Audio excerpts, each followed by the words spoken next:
Bonjour à tous. Aujourd'hui, on reçoit Isabelle Amar. Bonjour Isabelle. Bonjour Laurence. Alors avant qu'on commence avec Isabelle, je voudrais rappeler à ceux qui nous regardent que ATL, Allo Tata Lolo, est une chaîne consacrée, dédiée aux plus jeunes d'entre nous qui sont en phase d'orientation ou de réorientation professionnelle. Elle a pour objectif de vous présenter un maximum de métiers existants, des plus traditionnels aux plus émergents, en passant par tous les magnifiques postes artisanaux et artistiques qui font notre pays. Ça, c'est sympa. Voilà. Ce, dans le but de créer un maximum de crush professionnels entre vous et les métiers de nos invités. Avant qu'on aille plus loin, je salue, comme il se doit, Maëva et Nathan qui sont derrière la caméra. Salut les enfants. Et je laisse la parole à Isabelle, à qui... t'es prête ? Ben oui. Alors, je vais te poser une première question. Isabelle, qui es-tu et que fais-tu de beau sur cette planète ? Alors, j'ai 52 ans. Je suis maman de 2 enfants de 20 et 24 ans. Et je suis psychologue clinicienne en cabinet libéral. Depuis 2002. Donc, ça va faire 22 ans cette année. Ça passe vite ou pas, ça, un psychologue? Ça passe très très vite. Ça passe très vite, hein? Ouais. On s'ennuie pas? Non, jamais. Un sujet que je connais un petit peu aussi. Alors, ce que je voulais te demander avant tout, pour que les gens, ceux qui nous regardent, se visualisent bien, c'est en quoi consiste exactement ton métier? Alors, psychologue en cabinet libéral, parce que oui, c'est différent de ailleurs. On reçoit des patients. Alors moi, je reçois des patients, des enfants, des adolescents, des adultes, jusqu'à la personne âgée, en fait. Et ils viennent avec une problématique et on essaye ensemble de décortiquer ça et de comprendre ce qui les fait souffrir, de comprendre ce qui les gêne dans la vie et trouver des solutions. Alors moi, je donne pas de solution, mais je questionne et je oriente pour que le patient, il fasse des liens et il trouve des solutions pour aller mieux. D'accord. Voilà. Et ton quotidien, du coup, alors en profession libérale, comme tu dis, c'est pas à l'hosto, c'est pas scolaire, c'est une spécialité que tu as choisie il y a quelques années déjà. Au quotidien, ça donne quoi? Donne-nous vraiment concrètement pour qu'on visualise, que les jeunes personnes qui nous regardent se disent, se projettent. Tu commences à quelle heure? C'est quel rythme? Alors moi, j'ai choisi un rythme différent de mes collègues qui sont en libéral. Je travaille que 3 jours par semaine. D'accord. Je travaille les mardis, mercredis et vendredis, mais je fais des très longues journées. C'est-à-dire que j'arrive à 8h30 au cabinet pour commencer vers 9h15. J'ai une pause de 14h à 15h et je termine à 20h30. Ça fait assez long, effectivement. Sur 3 jours, donc j'ai à peu près 13 rendez-vous par jour. Waouh. Voilà. En général, les collègues en libéral font 5 à 6 rendez-vous par jour et elles travaillent les 5 jours. D'accord. Moi, c'est vraiment mon rythme. Ça me permet à côté d'avoir du temps pour moi, pour ma famille et pour me poser surtout parce que dans ce métier-là, on a besoin de poser sa tête. En fait. Bien sûr. Voilà. Bien sûr. Et donc voilà, c'est ce qui me convient aujourd'hui. Et je suis pas fatiguée pour le dernier patient. Je suis en pleine forme. En pleine forme à la fin de la journée. Ouais. C'est génial. Okay. Et c'est mieux pour eux aussi. Oui, parce qu'on peut dire, à ce rythme-là, on peut dire, vous n'êtes pas compétente en fin de journée. Eh c'est pas le cas. Au contraire. Je pense que tu as choisi ton rythme. Oui. Tu t'es adapté avec. C'est ce qui me convient vraiment. Bien sûr. Alors, précise-nous, est-ce que tu as des spécialités? Est-ce que tu t'es spécialisé sur certains âges ou périodes de la vie, comme certains psychologues? Moi, j'ai fait un DU de victimologie et de criminologie avant mon master 2, en fait. Mais aujourd'hui, je pratique plus ça. Alors, ça me sert s'il y a des problématiques de cet ordre-là. Mais au quotidien, je l'utilise pas. Au cabinet, c'est plutôt des thématiques courantes, en fait. L'enfant, les problématiques scolaires, les problématiques de sommeil, de relations aux parents, de problèmes de fratrie, voilà. L'ado, les problématiques de l'adolescence. Ça, c'est pas ce qu'il en est. Non. Et puis les adultes, la relation au travail, la relation avec les parents aussi, le vieillissement des parents, la maladie. La personne âgée, c'est aussi la perte du compagnon, c'est aussi la peur de mourir. Donc c'est tout des problématiques finalement courantes qu'on peut tous avoir. Donc quand on va chez le psychologue, en fait, en cabinet libéral, on n'est pas malade, on n'a pas un problème psychologique grave. C'est juste, on vient chercher un soutien, une aide pour se faire accompagner sur des sujets qui nous posent problème, en fait. D'accord. Ouais. Le cycle donne-nous une idée du cycle, les patients que tu as au plus court et ce que tu vas garder sur le long terme et quelles en sont un peu les raisons. C'est un sujet important aujourd'hui, ça. Alors souvent, les enfants, c'est beaucoup plus court. La dernière fois, j'ai un patient, ça faisait, il faisait tout le temps pipi au lit, il avait quoi, 6-7 ans, tout le temps. Dès le premier rendez-vous, ça a été complètement arrêté. D'accord. Donc on s'est vu 2 fois et puis on a arrêté la prise en charge parce que ça a été un peu magique. Alors c'est génial. C'est pas habituel, hein. Ouais. C'est pas habituel, mais ça peut être court. Ça peut être pour un enfant 2, 3, 4 rendez-vous et c'est terminé. Mais on peut pas savoir à l'avance, en fait. D'accord. Il y a des patients que j'ai suivis des années et des années, de longues années, des patients que je suis depuis plus de 10 ans, mais pas forcément au même rythme. Au lieu de venir tous les 15 jours ou toutes les semaines, ils viennent tous les mois, ou ils viennent tous les semestres, ou ils viennent, voilà. Ça dépend. D'accord. Voilà.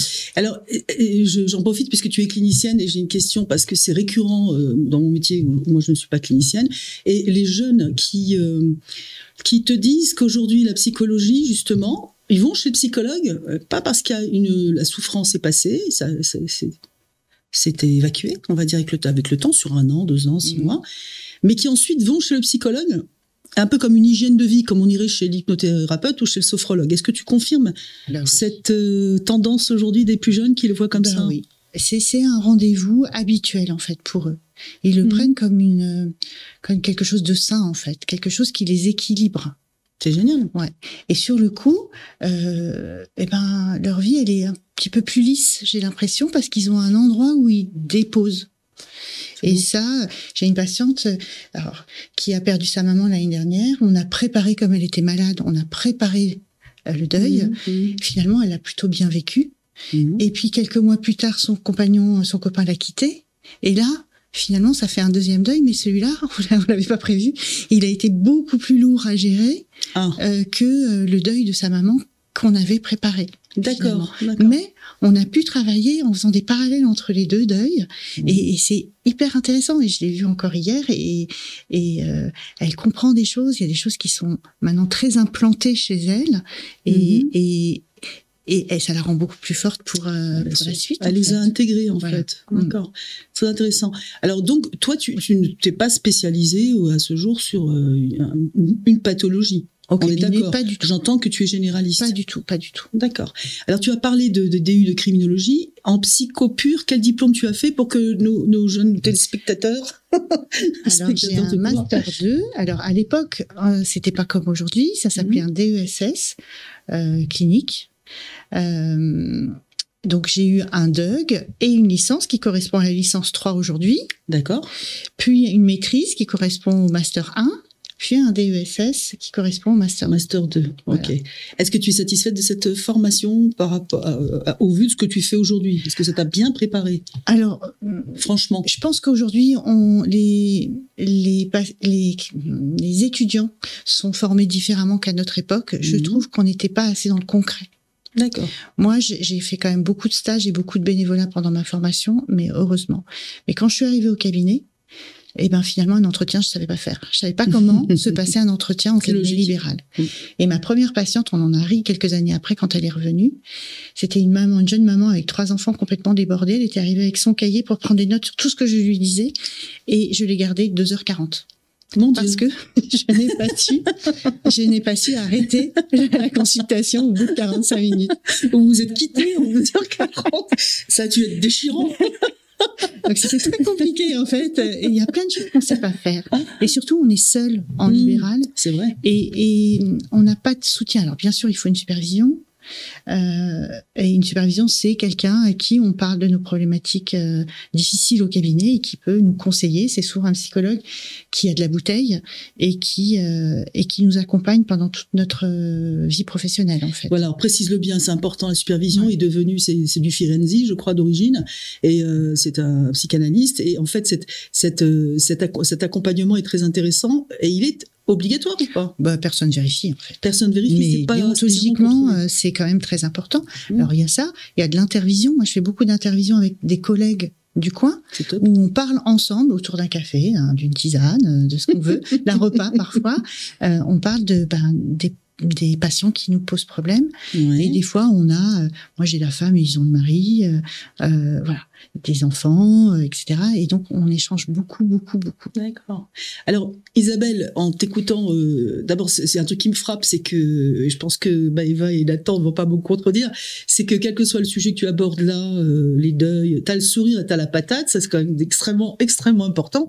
Et il me semble que pour les psychologues, c'est déterminant, surtout en clinique. Moi, je sais pas faire autrement, donc voilà. Je serais embêtée de le faire différemment parce que je ne sais pas faire. C'est complètement naturel. C'est une très bonne réponse. Alors, ça t'a pris quand la première fois d'avoir envie comme ça de t'occuper des autres? Je pense depuis toujours. Je pense qu'adolescente, je faisais déjà la psy de mes copines, je pense, sans le savoir, parce que l'humain m'intéresse profondément en fait. Et quand il a fallu réfléchir à une professionnelle, enfin à mon métier, c'est venu naturellement en fait. D'accord. Et parallèlement à ça, j'ai les parents de mon beau-frère qui ont été séquestrés, qui ont été pris en otage, séquestrés et battus pendant plusieurs jours, etc. Et à l'issue de ça, ça s'est encore plus accentué, cette envie d'aider des gens et des victimes, d'où ma spécialisation. Voilà. Ça date de quand, cet événement? Ça date avant ma formation, donc il y a longtemps. T'étais toute gamine, j'étais une jeune adulte. Quoi. Alors, est-ce qu'on peut dire que ça a été le déclencheur quand même si c'était une vocation a priori? C'était le déclencheur de la victimologie et criminologie, oui, voilà, mais pas de la psychologie. Ça a accentué mon envie d'aider, en fait. D'accord. D'accompagner, d'aider et d'essayer de... Oui, parce que ces gens, ils sont pas sortis indemnes de ça. Mon Dieu, bien sûr que non. Hein. Et ça t'a marqué au point de faire ce DU de victimologie que tu n'as pas utilisé après derrière parce que la psycho t'a prise en clinique libérale et c'était déjà passionnant. Alors non, parce que j'ai commencé à travailler à l'ADAVIP au tribunal d'Évry. Et l'ADAVIP, c'est l'association d'aide aux victimes d'infractions pénales. Et c'était très lourd, en fait. Alors moi, j'étais là pour les victimes, mais c'était vraiment un univers toujours émotionnellement très très fort. Mmh. C'était dur, en fait. Quand on rentre à la maison et qu'on a vécu toutes ces choses-là, qu'on a écouté des drames dramatique en fait toute la journée. Le top du drame en général, voilà. Oui, là c'est plus. C'est difficile. Après, j'ai fait du bénévolat au tribunal de Nanterre comme contrôleur judiciaire. Et là aussi, c'est compliqué. Alors, un contrôleur judiciaire au tribunal, il reçoit les gens dont on fait une enquête ou une instruction et le juge demande à ce qu'il fasse une thérapie ou il fasse une injonction thérapeutique, des soins, s'il est addict à une drogue, d'arrêter, de trouver du travail, de pas aller dans le 92, de n'importe quoi. et nous, on doit surveiller ça. Il doit nous montrer des preuves, il doit nous prouver régulièrement, et nous, on fait un compte rendu au juge d'instruction. C'est passionnant. C'est passionnant, mais pareil. C'était pour moi, je pense que je suis pas faite pour ça finalement. C'était très anxiogène en fait. D'accord. Et puis j'ai eu l'impression que les gens qui avaient peut-être fait vraiment quelque chose, on les croyait parce qu'ils savaient mentir. Et les autres, ils savaient pas mentir et sur le coup, on avait tendance à pas les croire. Donc ma norme devenait floue. J'avais l'impression que voilà, mes repères étaient changés et sur le coup, voilà, je venais d'avoir un petit garçon où j'étais enceinte de mon aîné et j'ai estimé que c'était pas pour moi. Et ce qui est top de connaître ses limites et de bien savoir ce qu'on veut dans la vie. Voilà. Puis, quand tu as une vie de famille aussi, ça doit jouer. C'est ça. Quand t'es maman. C'est ça. Puis j'avais un bureau tout au fond du tribunal, sans fenêtre, etc., tout au fond d'un couloir, et je me disais, s'il m'arrive un truc, j'étais enceinte, j'étais pas, voilà. Donc j'ai décidé, j'ai eu l'opportunité d'arrêter, et j'ai eu l'opportunité d'ouvrir mon cabinet, et c'est ce que j'ai fait après. C'est vrai que le bureau au fond du couloir, ça fait pas rêver. Non. Bon. Ça fait peur. T'as des regrets ou sur ce choix? Non, pas du tout, jamais, j'ai l'impression. Aucun. Qu'est-ce que t'aimes le plus dans ton travail, avec un peu de recul, avec tes 20 ans de recul, là, qu'est-ce que tu citerais comme vraiment ton kiff professionnel? Ce serait quoi? Quand le patient, il a la petite lumière là qui s'allume. C'est-à-dire que il a fait le lien, il a compris. Alors ça, c'est extraordinaire. C'est vrai, c'est extraordinaire. Il a compris. Il il a compris le chemin en fait de sa pensée et pourquoi il souffrait, etc. Et puis aussi quand on termine, alors ça me fend le cœur quand je dis au revoir à un de mes patients, ça me fend le cœur, mais d'un autre côté, voilà, je l'ai laissé partir, libéré de quelque chose, et voilà. Et donc, c'est que tu as bien fait ton travail. Bah oui, alors, c'est pas ce qui arrive le plus souvent, ça arrive régulièrement, mais c'est pas ce que je vis au quotidien, mais voilà, quel bonheur de se dire, il repart soulagé. Hier, j'ai une dame âgée qui m'a dit, en sortant du cabinet, qui m'a dit, j'avais une boule là, et là, je repars sans. Bah voilà, ça c'est un petit bonheur absolu. Absolument. Ouais. Et qu'est-ce qui à l'inverse serait un peu moins fun si tu devais chercher un truc dont tu te passerais bien en fait, tu vois, dans le métier? Je sais pas. C'est pas mon cas aujourd'hui, mais d'être seule. D'être vraiment seule dans ma pratique professionnelle. Ouais. Et ça, je trouve que c'est très dur quand on s'installe en libéral. Donc, c'est très, très, très, très, très important pour un psychologue libéral de faire du lien, de connaître d'autres psychologues du coin, de connaître tous les professionnels de santé autour, pour que, s'il y a une question, on puisse appeler, voilà, une problématique, on puisse être accompagné de la réflexion duel, en fait. D'accord. Et ça, tu l'as mis au point, toi. C'est ce que j'ai entendu. C'est ton réseau, il est complet. Ça fait un moment déjà que je sais pas s'il est complet parce que on peut l'étoffer tout le temps. Je pense que c'est pas. Il faut toujours renouveler aussi et ajouter. Mais oui. Ouais. Oui. Aujourd'hui, alors très difficile parce que en fait, je suis là quand même aujourd'hui, ce qui va à l'encontre de ce que je veux dire, mais je suis très, très, très, très timide et j'ai du mal à prendre mon téléphone en me présentant, en disant voilà, je suis tel professionnel, je suis telle personne et j'aimerais bien qu'on discute de ce patient. C'est quand même un exercice qui n'est pas facile pour moi du tout. Tu me l'avais dit avant pour le podcast, tu m'avais dit ça va pas être facile pour moi. C'est plus facile le tête-à-tête pour moi, c'est ma vie, mais voilà, c'est pour ça qu'on te remercie d'avoir fait l'effort de venir nous rejoindre. Et je pense que ce serait vraiment du gâchis si elle m'avait vraiment dit non. Alors, si je te demande maintenant, je veux dire, non pas pourquoi il te plaît et pourquoi tu l'as fait, ça t'as déjà répondu, et pourquoi tu l'aimes ce métier, si ça va chercher un peu plus loin? Parce qu'on est dans la relation à l'autre. Oui, parce que j'aime les gens et j'aime parler avec eux et j'aime les connaître. On disait tout à l'heure, quand on dit bonjour, ça va, on n'attend pas de réponse. Moi, quand je dis bonjour, ça va, j'attends toujours une réponse, en fait.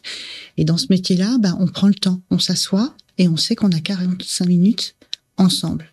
Rien ne nous dérange, en fait. C'est passionnant. Ça. Et c'est une vraie relation, en fait. C'est vrai que c'est un bonheur pour ceux qui aiment écouter, qui sont dans l'empathie. C'est un bonheur, c'est une force d'intimité très forte. C'est ça. Très forte. Et aussi la confiance qu'il nous donne, en fait. Parce que finalement, on rentre dans l'intime, le très intime. Et des fois, dès le premier rendez-vous, on rentre dedans. L'alliance thérapeutique n'est pas encore en place pourtant. Et ils me font confiance. Et ça, c'est... Voilà, je trouve que c'est très précieux, en fait. C'est très précieux. Alors, et puis il y a le douloureux, il y a la souffrance, il y a tout ce qui les amène avec ça. Donc, c'est, comme tu dis, une immense preuve de confiance. Après ça, autre aspect de la question, c'est quelles sont, j'aime pas le mot point fort, mais tes qualités, tes façons d'être, tes aptitudes intellectuelles et autres qui font que tu, finalement, depuis 22 ans, tu fais office de très bonne psychologue. C'est pas par hasard que je t'ai contacté. Et donc, qu'est-ce que tu as envie de me dire sans fausse modestie, vas-y. Non, déjà, je te remercie, Laurence, parce que voilà. En fait, je ne sais pas. Sûrement ma personnalité. C'est sûr. La personne que je suis et qui est peut-être attachante. J'aime à l'imaginer, en tout cas. Il vaut mieux. Et puis moi, au cabinet et dans la vie d'ailleurs, je suis vraie. J'ai pas un masque, j'ai pas. Alors, je vais donner une anecdote pour parler de mon papa. Quand je me suis installée, j'avais une vingtaine d'années, enfin plus sur la trentaine, et il m'a donné un billet de 500 francs à l'époque et il m'a dit tu vas t'acheter des chaussures à talons et puis un tailleur. La psychologue, c'est comme ça qu'il le voyait. Et moi, j'avais un jean, mes Converse et je lui dis non, je vais y aller comme ça. T'es sympa, papa, mais bon. Et il m'a regardé, il m'a dit mais t'auras jamais de patient. Et je lui dis, j'aurai ceux qui me ressemblent, en fait. Exactement. Et je pense qu'on a les patients qui nous ressemblent. Voilà. Alors, je suis pas guindée, je suis pas quelqu'un d'extérieur. Si on me rencontre le dimanche au marché, je suis la même que celle qui est au cabinet. Et voilà, il n'y a pas de masque. Voilà. C'est peut-être ça qui fait ma force, je ne sais pas. Peut-être ma rigueur aussi, parce que je suis très carrée. Les patients qui me laissent un message pour prendre un rendez-vous, ils me remercient de les rappeler.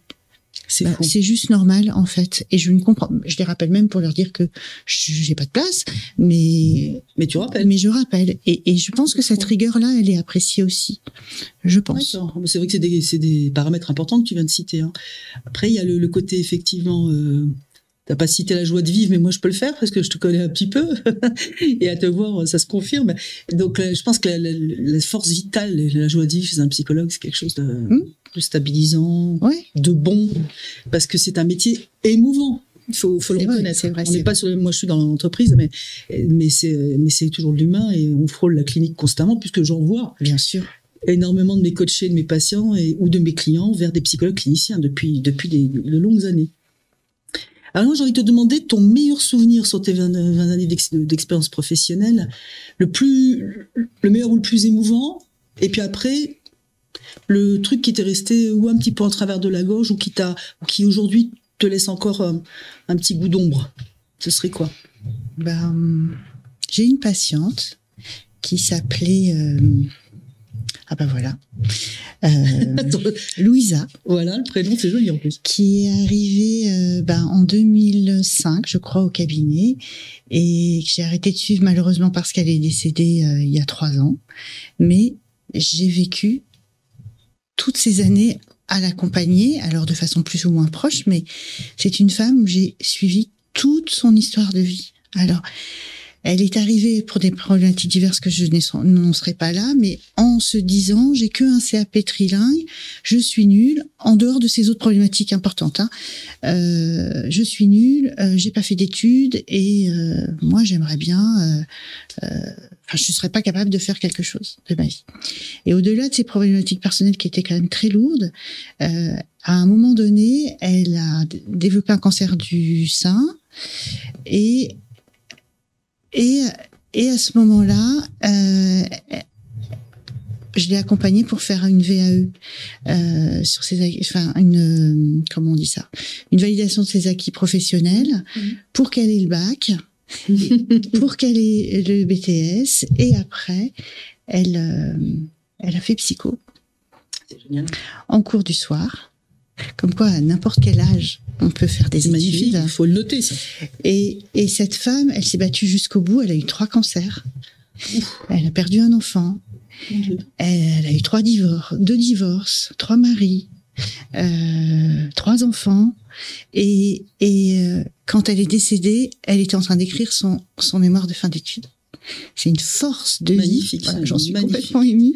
Ouais, c'est magnifique. Une force de vie incroyable et une résilience incroyable. Et cette femme, elle m'a beaucoup touchée. C'est un exemple de vraiment. C'est ce qui fait qu'on aime notre métier. C'est ça. C'est une évidence. On a la chance aussi nous on leur donne tout, mais ils nous enrichissent tous les jours. On n'oublie personne quand on est psychologue. C'est ça. Je sais pas, mais je pense qu'en clinique c'est encore plus fort. On n'oublie pas les gens. Et quand je l'ai appelée, elle m'appelait. Oh bonjour ma psy préférée. J'en avais qu'une, c'est tout. Donc voilà. Et ça date de combien d'années ça? Elle est arrivée en 2005 et elle nous a quittés il y a 3 ans. Ah ouais, donc c'est très frais encore. Ouais, tout à fait. Ouais. Tout à fait.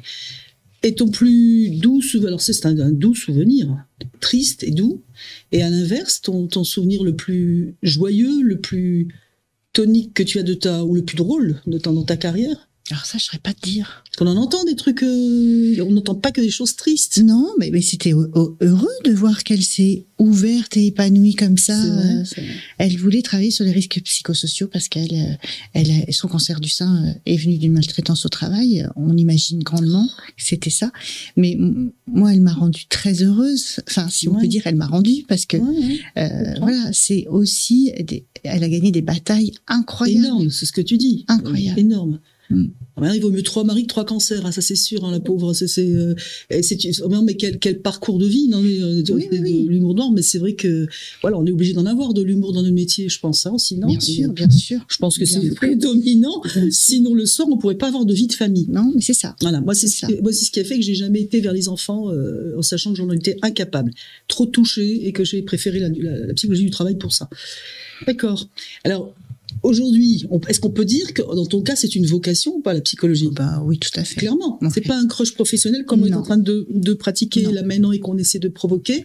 C'est vraiment une vocation. Ouais, je pense. Il faut quand même préciser que la vocation aujourd'hui, chez les moins de 25 ans, est quelque chose de malheureusement relativement rare. C'est pour ça qu'on fait des émissions comme ATL. C'est pour que les moins de 25 puissent trouver une voie, par crush professionnel, rencontres, voilà, des émissions, des podcasts, des films, des rencontres humaines, tous les moyens qu'on peut avoir dans la vie pour rencontrer un métier via une personne.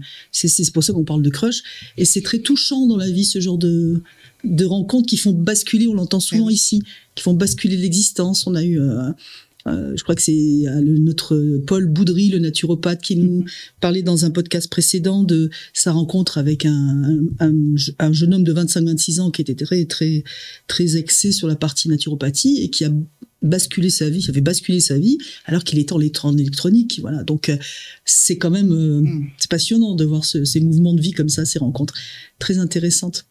Alors, écoute, on arrive presque à la fin de notre podcast. Je voulais te demander, si je te donne une baguette magique là maintenant, est-ce que tu changes quelque chose dans ton parcours pro? Si oui, quoi? Je suis pas certaine, en fait. T'es pas certaine? J'ai eu des échecs, j'ai eu des réussites, et je pense que je le referai de la même façon. Idem. Ouais. Idem. Question importante également pour les jeunes qui nous regardent. Il n'y a pas de tabou. Ici, on n'a pas de tabou. On parle de travail. Donc, on parle aussi de rémunération, de reconnaissance sociale, de salaire. Et donc, rémunération, salaire, c'est pareil. Est-ce que tu peux nous donner une idée pour les personnes qui voudraient s'orienter vers la psychologie? Déjà, d'une branche à l'autre, c'est pas pareil. D'accord, mais parle-nous de la psychologie clinique et dis-nous ce qu'on peut attendre quand on est en hôpital, en libéral, à peu près les fourchettes, hein. Un ordre d'idée de ce que peut gagner un psychologue après 5 ans d'expérience, par exemple. Alors, en hôpital, j'en ai aucune idée. Tu sais pas? Non. Par contre, en libéral, dans région parisienne, une séance, c'est 70 € environ. Ouais, et donc, ça dépend du nombre de séances qu'on fait, ça dépend de chacun, en sachant qu'on est taxé à un peu plus de 50%, 56%. Donc, en fonction du nombre de séances qu'on fait, on a la somme de ce qu'on rentre, et plus de la moitié repart. Tu divises, voilà. D'accord. C'est ça. Donc en fait, ce que tu nous dis, c'est que tu peux doser ton salaire et le moduler en fonction de tes besoins, tes moments de vie, tes envies, et la qualité des voyages que tu as prévus. C'est ça. Moi, je suis seule avec mes 2 enfants. J'ai pas de compagnon, j'ai pas de deuxième salaire, et on vit très bien. On vit très bien. Voilà. Donc tu travailles, mais c'est ce que tu nous disais tout à l'heure, c'est des belles journées, et ça te va. Oui. D'accord. Et aujourd'hui, qu'est-ce que tu pourrais, alors, parce que là tu as derrière la caméra, c'est une question importante, Maïva qui a 30 ans et Nathan qui a 24 ans, qu'est-ce que tu as envie de leur dire, indépendamment de la psycho, là, sur le monde du travail et sur l'avenir qu'ils ont devant eux? Eh ben, ce que j'ai envie de leur dire, c'est on lâche rien. Si on a une envie professionnelle, si ça marche pas tout de suite, ça marchera à un moment donné. Il faut vous accrocher si vous en avez envie. Il n'y a pas de raison que ça ne marche pas, en fait. Et la preuve, cette patiente Louisa, pour qui ça a marché, alors qu'elle pensait qu'elle n'arriverait jamais à rien. Donc, lâchez rien. Ouais, c'est magnifique. Louisa, on va garder le prénom en tête. Je crois que ça nous a marqué. Est-ce que tu nous donnes, avant de partir, les 3 verbes qui te font avancer quand tu as un petit coup de blues? Tu te dis, les 3 verbes magiques, c'est quoi? Moi, c'est toujours écouter, entendre et agir. Écouter, entendre. Il y en a qui ne savent pas gérer ni l'un ni l'autre, mais Isabelle, c'est les deux. Donc, écouter, entendre et agir. Et tu as un petit mot d'ordre ou une petite citation qui déchire ou quelque chose que tu te dis souvent? Jamais rien lâcher. Ne jamais rien lâcher, c'est ta devise. Ça va très bien avec la nôtre aussi, c'est génial. Alors juste avant qu'on se quitte, je rappelle que bien sûr vous pouvez liker, commenter, partager, vous abonner, tous les trucs en haut.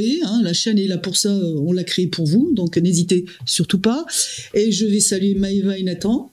les remercier Isabelle et lui souhaiter un maximum de santé et de joie le plus longtemps possible. Merci, Laurent. Continue à donner autant de patience, de ton temps et d'amour à nos concitoyens. Je te remercie 1000 fois. Et je vous dis à très, très, très bientôt. Ciao. Et n'oubliez pas, un petit mot de la maison, c'est soyez vous-même.